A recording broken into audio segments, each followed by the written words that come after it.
A very good evening and welcome to the episode 4 of Kundalini Kriya Yoga. We were talking about the 8 limbs of yoga, and in the 8 limbs of yoga we have completed our discussion with the first of the one of the limbs. That's the first limb we have already discussed, that is the yamas. Within the yamas itself, there's a first limb, it is called yam and niyam. So today we are over here while discussing the niyamas, or what are the essential few terms, or what are the essential few after restrictions. While we are keeping the restrictions, at the same time we need to do certain things which are required on the observances level. These are the 5 observance, you can say. Niyam means the observance, or the 5. These are 5 in numbers, and they calculate how your mind will be working throughout your sadhana. You're sitting for your sadhana, you are going to build up yourself for your higher level of consciousness. So when you are building yourself up for a higher level of consciousness, obviously you need to bring yourself to that level, or that level of understanding where you have to understand yourself first. So as I said in the Yam class, that first you will have to understand your own self, your own thought process, your own SWOT. Then the 5 observations, what we will learn today, the first comes as search. It's a purity, sense of purity. Now purity of what? Purity of each and everything. It's a cleanliness idea of the self. So cleanliness idea of the self denotes cleanliness idea first of your environment, first of where you are sitting. It should be very clean place.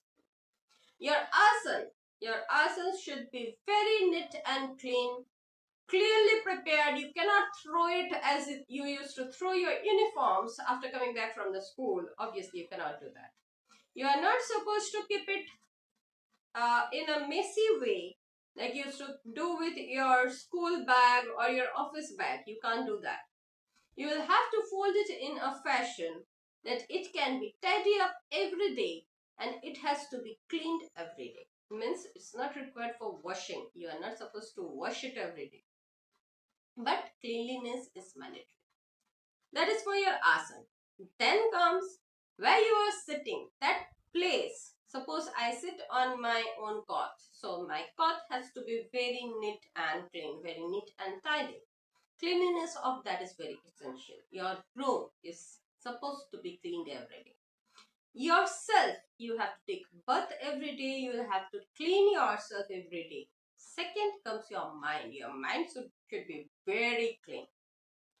If your mind is not clean, if you are not understanding what you want, why you want, and what you are going to do when you have it, you are not in the right frame of your mind to do the sadhana itself. So, the cleanliness of mind is also very necessary. So, when you are doing your sadhana, when you are going to start your sadhana, you will have to learn all these things. Now, suppose you are listening to the video and you are finding it very troublesome. Say, I am unable to understand, and so I am just switching it off. So it's not going to help you. You will have to see the whole of the video.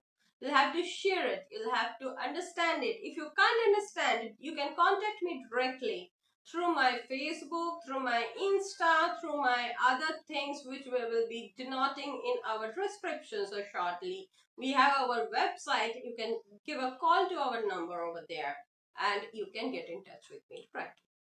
If you have some problems understanding my video, do get in touch, but see the whole video to understand the process. It's for you and this video has come on your request. So please. The next comes santosa. Santosa means contentment. Whatever you have to be very thankful for what you have. You must have that gratitude first. Suppose you want to see, everyone wants money, everyone wants to scale up. That's not something I will recruit for. I will not ask you to stop there. Everyone has an ambition. Now, a sadhak should also have an ambition to see the unforeseen. Without that ambition, he will not be able to trudge beyond his limits. Because at one point, it will come to your limits. At one point of your sadhana, your limits will be tested and tried. And dear flocks, remember this thing. A simple life doesn't have that much of trouble which a sadhak gets in each and every day. A sadhak is troubled far more than a householder. The householder is not into trouble, but a sadhak is troubled with each and everything. They will have to beg because they are not earners. They do not get to sit in the lavishness of their own house, and even I don't have. I stay in rent, so I also am a renter, so I also don't have the lavishness of sitting, because I will have to earn my renter. At least I will have to pay my rent. I will have to purchase my vegetables. We are not living in that era of the society where the king used to take care of all the hermits of his society. Here, in a diplomatic country, if you want that the central government or the state government is going to take care of you, sorry, it's not going to happen. We don't have that kind of a society. So, the sadhak is on his own side. Now, if you are doing a job and also you are into sadhana, you have a job, you have a lifestyle to keep to, and you have a sadhana to do out. So, over there also you have other obligations. She will be doing it. She can't stop. So, the next comes in the line that how you are going to put yourself together. Now, once you are in the peace of your mind that yes, I can put forward 1 hour of the day or half an hour, 20 minutes of my day for my sadhana. Now, you will have to keep in your mind first the purity of that place. Obviously, you have the yamas to maintain all time in your mind, and now you have the niyams to do. Be gratitudeful with whatever you have. Today, you have this much to live with. Think of those people who doesn't have the lavishness of at least that much also. You will encounter people without a limb, without an eye, without even 2 eyes, without the hearing power, without the power of the taste bud, but they are doing sadhanas. Come over here. We will show you sadhaks of so many patterns. They don't have the full ability to walk also, but they do sit and do sadhana. There are many people who are not even able to go from one place to the other. They can't have that much of food to eat twice a day also. They eat once a day. And at times, eating once a day, we give it the name of ostracity, because we don't get to eat twice. That is what the second observance is. Ostracity, tapas, zeal, your self-discipline. To get to make yourself sit every day for a particular time of the day, particular place, and for a particular amount of time devoted onto yourself, it needs a self-discipline at the foremost. Because in the starting point, every time you want to sit, you will feel a zeal just to go through, scroll through your mobile for some time, or let me just see one another pic, and then I will be sitting for my sadhana. Let me sit, okay, I will just go to the shop and then I will come back and I will sit for my sadhana. So these are the obstacles which holds you back, and that is obvious. When we started, we had much better obstructions. We had our class, we had our test, we had everything to do with, because I started quite younger. So this austerity or self-discipline is very much needed, as self-discipline extends so high that you cannot imagine. And this self-discipline will go on increasing from your physical posture to your mind, to your soul, to your own divine self, to your consciousness level, and then the higher consciousness level. So this self-discipline is very mandatory when you are trying to do a meditation techniques for yourself. Always remember, whatever you are doing for self-improvement. You are not doing to help somebody. You are not doing it to oppress somebody. You are not doing it because you love to make someone or the society see you as a better person. No, you are not doing it for anything. You are doing it because you want to improve your own self. So, this self-discipline is very mandatory, even if you in your own physical life.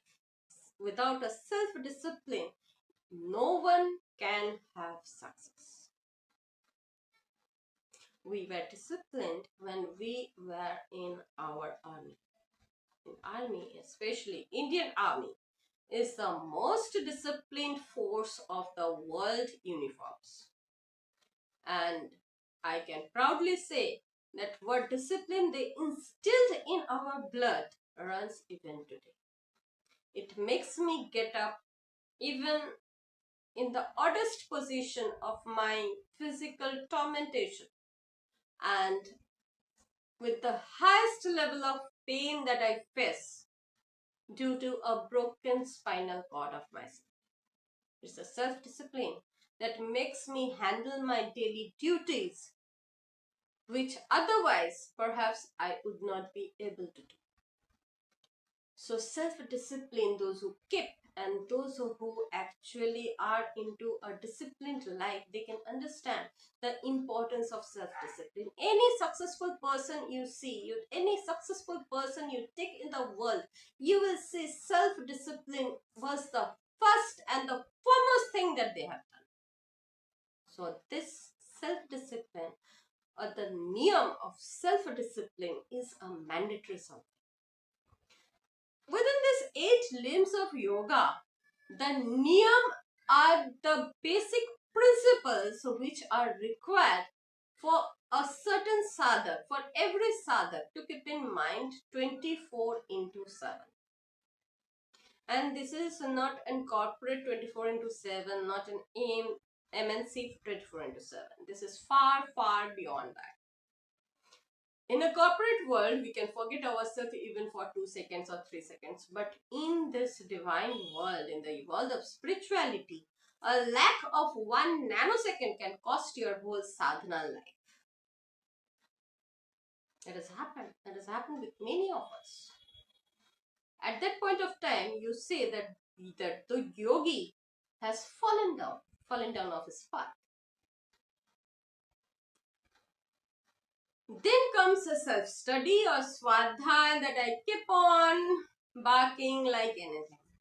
Do swadhyaya, self-study. Study from the text, study from what your behaviors are, study how you are sitting, Study what your thoughts are. Study how you are speaking with somebody. Study how you are talking with somebody, how you are interacting. What are the thought waves that you are gathering in everyday process? What are the thought waves that you are giving to this world? Because everything that you give out, you get it back. You think nothing is coming back to you. Everything comes back to you. Whatever you are giving, you are getting back it. Today, I am in a position that something bad is happening to me. I say, I have done nothing in my this life to incur this type of discrimination or incur this kind of bad in my whole life. No, I have done something. First point is that acceptance.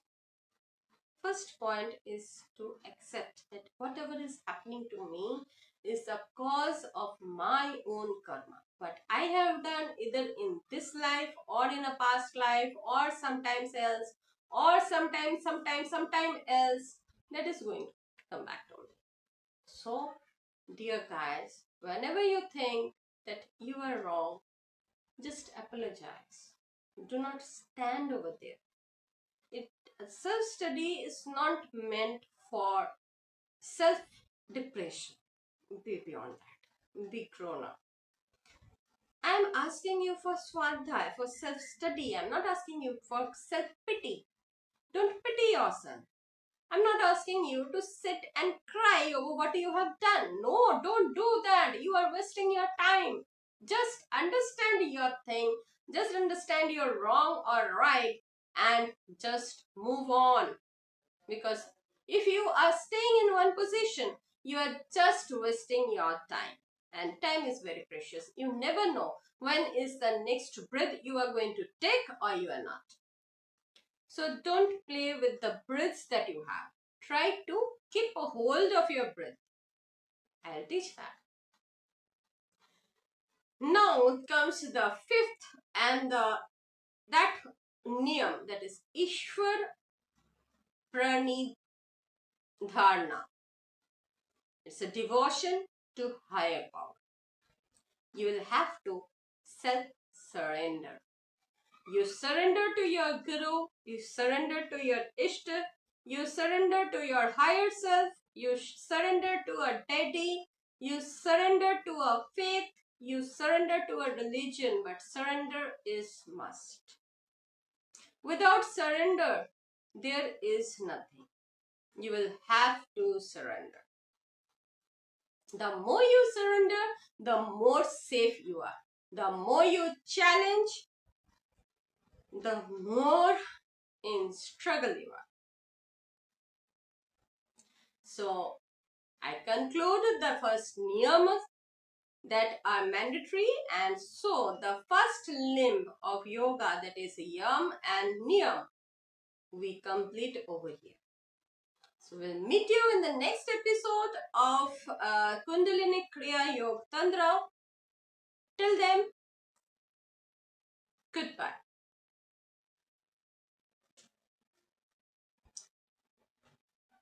Not going to sit here.